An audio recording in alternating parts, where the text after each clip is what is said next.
Election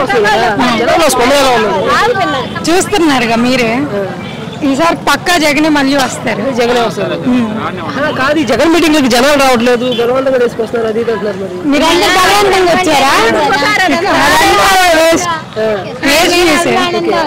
మరి జగనే ఎందుకు కావాలంటారు మన స్టేట్ కి? మీకు నవరత్నాలు వచ్చాయా లేదా? ఇంటింటికి వచ్చాయి కాబట్టి జనాల అభిమానం ఉండి వస్తున్నారు. మళ్ళీ జగనే వస్తారు. అందలేదు అని ఒక ఇంటిని చెప్పమానండి, అప్పుడు వాళ్ళు చంద్రబాబు ఎట్లా ఓడిపిస్తూ ఉంటారు కదా.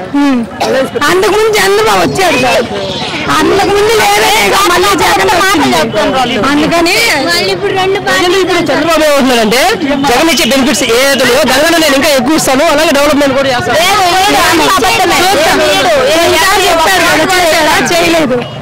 ఈసారి ఎప్పుడైనా నవరత్నాలు చేశాడు కాబట్టి మళ్ళీ జగనే వస్తాడు.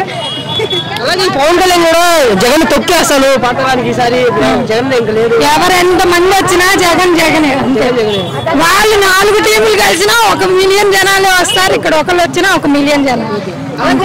ఈ జగన్ వచ్చి 4 పథకాలు ఇచ్చారు కానీ డెవలప్మెంట్ లేదు, అభివృద్ధి లేదు. ఎందుకు లేదు? విజయవాడ అంబేద్కర్ చూడండి, అందరూ ఉంటాయి. మాకు జగన్ విద్యాదీవెన వేస్తాడు, రైతులకి రుణమాఫీ ఇస్తున్నాడు, వృద్ధాప్యాలకి పింఛన్ ఇంటింటికి ఇస్తున్నాడు, రేషన్ ఇంటింటికి ఇస్తున్నాడు.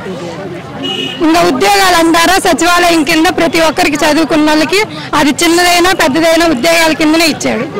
అలాగే నిన్న షర్మిల గారు అంటారు జగన్ వచ్చే ఏమంటారు రాజధాని కట్టలేదు, ప్రత్యేక హోదా లేదు, మద్యపాన నిషేధం. 2 సంవత్సరాలు కరోనా వచ్చింది, అది గుర్తు చేసుకోండి.